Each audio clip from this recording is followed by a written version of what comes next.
development of any nation comes the vision of those whom have been given the mandate of leadership and signed a social contract with the people. Governance is a strong tool, and only those with the right ideas, vision, experience, tenacity of purpose, willpower, and people-conscious individual can attain. Those who hold the mandate of leadership or soliciting should be able to serve the people and serve them well. I am Rita Asare. On this platform, we interact with political leaders and practitioners who are capable of serving the people when given the opportunity to lead and actualize their expectations. The mandate: putting the people first. Welcome to the program, The Mandate. Today on the program, we have a grassroots politician, a man with decades of political practice. He has been active in the political space. He is Honorable Christian Onogba. You're welcome to the show. Thank you so much. You've been in the corridor of leadership for a long time, over 25 years. I want to believe during this period you've been able to impact on your people. Can you please tell us? Yes, it is true that I have been around the corridor of power for quite some time. I started quite early. I was secretary to Ethiope Local Government Council. And this was around 2000. Then I was just 27 years old. So I started quite early. I was secretary to Ethiope Local Government Council. After that, I had the privilege of serving as director of Delta State Library Board. Before I was appointed as special assistant to the Commissioner for Housing in 2008, I left there to becoming assistant secretary in the state. Thereafter, I also had the privilege of being appointed as Commissioner, Brace Commission. After my time as Commissioner for Brace Commission, I was also privileged to serve as executive assistant to the then Governor, His Excellency Dr. Ifeanyi Okowa, as executive assistant to the guy. Before, I was also privileged to become Commissioner in the Ministry of Environment. In all of this, I can tell you that I've actually contributed my own quota to the development of the state. I've actually contributed my own quota towards impacting positively on the lives of the people. Today, Yes.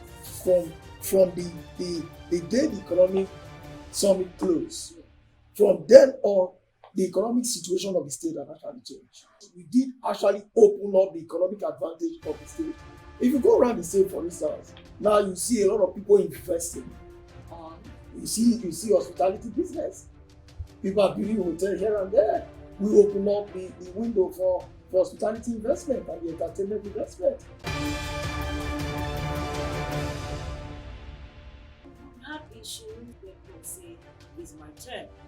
It's my turn to get into this position. It's my turn to have this mandate. Also say situations where we say the people will say, we want this person, we want to give this person this mandate. Also, we have a situation with godfathers, we say it's this person. So, in your case, what is it about? Is it about the people? Is it about it's your turn, or is it about service to the people? First, it's about service.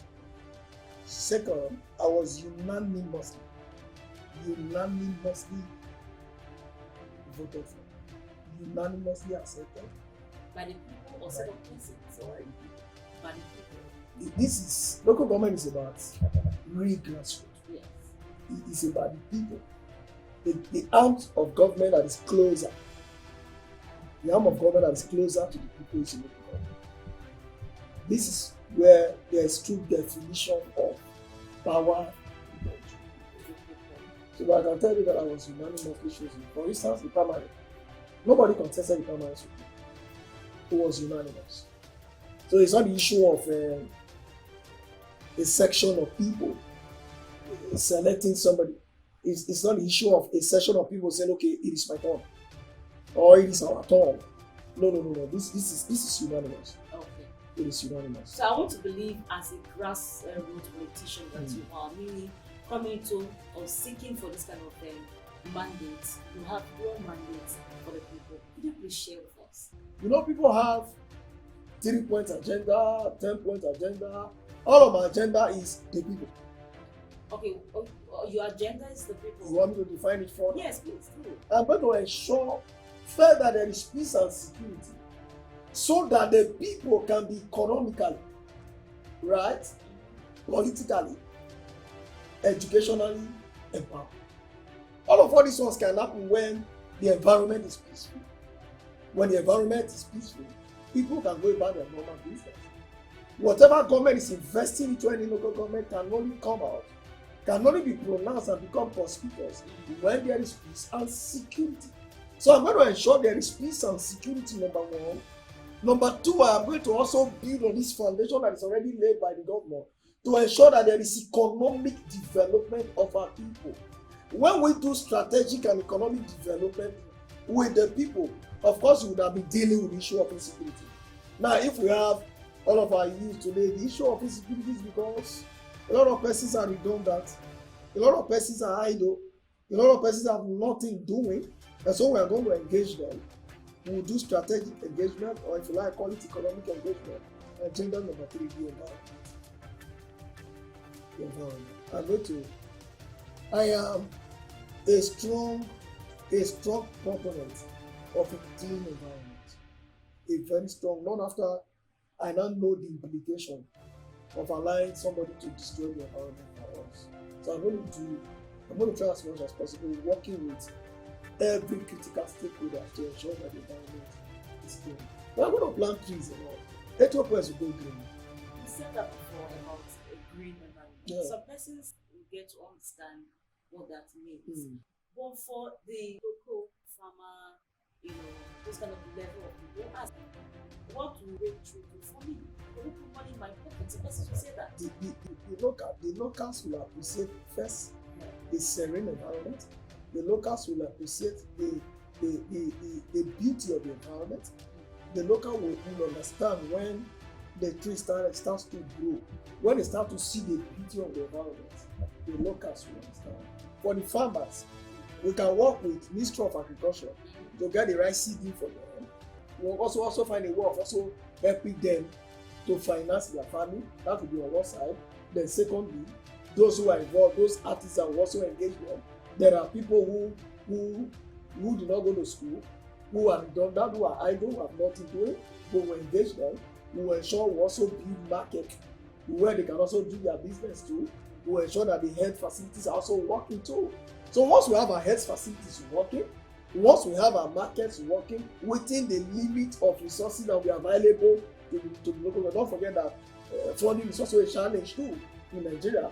Funding is a challenge for the local government system. So within the limit of funds that is available to the local government system, we'll do our best to ensure that the people are economically engaged. So once you get the people economically engaged and you create the environment for peace and security, the people will clap up for you. Okay, you call it the king of the boss. Yes. And you say Jagaban. You say you're going to give people employment. How are you going to do that? Not government employment. Okay. We'll make them become self-employed. And that's the way to go. Now, if you get some of the youth if you get them to train in fishery business, for instance, you give them some starter pack, and they have the fish farm of their own. What do you say to that? You can get them trained and they become agriculturists. People will be doing fine. Those who are interested in that will be doing that. Right? We are also in an era of people are actually gradually moving from electricity to solar system, right? We can also get our youth to train in that direction too. That's what I mean by strategic engagement. So once you engage them, you will now make them to make choice. Those who want to be involved in agriculture, get them to be trained. Those who want to be involved in other trade, get them to be trained. So once you do that, the government is able to give them some startup pack. You make them become self-employed. First, what will be guided against? We will not use a fund that is meant for the people for our personal use. I can assure you that. We will judiciously use every kobo that comes to the local government council. Now you're talking about resources, and presently the case of the autonomy of the local government council. What do you have to say about that? What benefit is going to get bring to the people. Once the autonomy is approved, what it means by implication is that there will be more money for the local government system. By that I mean that there will be more money for development, right? Local government can now go a little more to do. For instance, we can do road where there's money. Local government can tie road. Where there's money, local government can build hospital. Where there's money, local government can build school. Where there's money, local government can do a lot.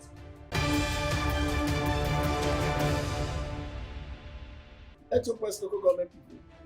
First, I want to appreciate this privilege.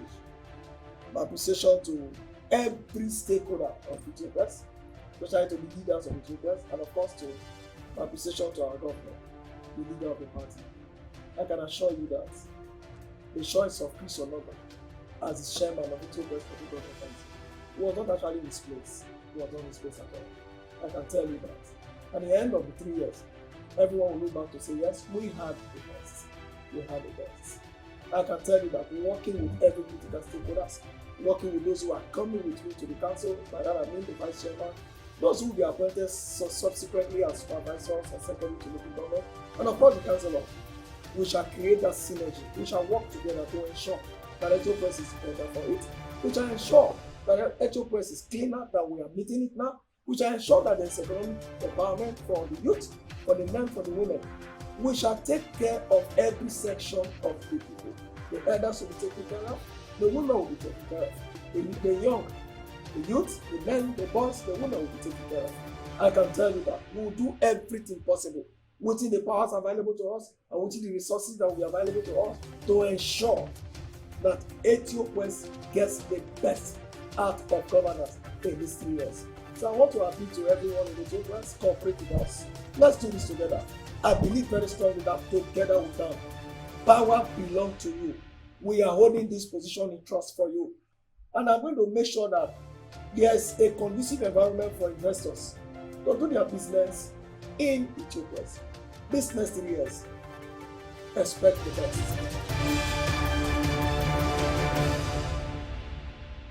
Thank you for being part of the program, The Mandate. It has been an interactive session with Honorable Christine Onogba. Join me on another package of this program. Follow us on our social media platform. Until I come away again, I am Rita Asare.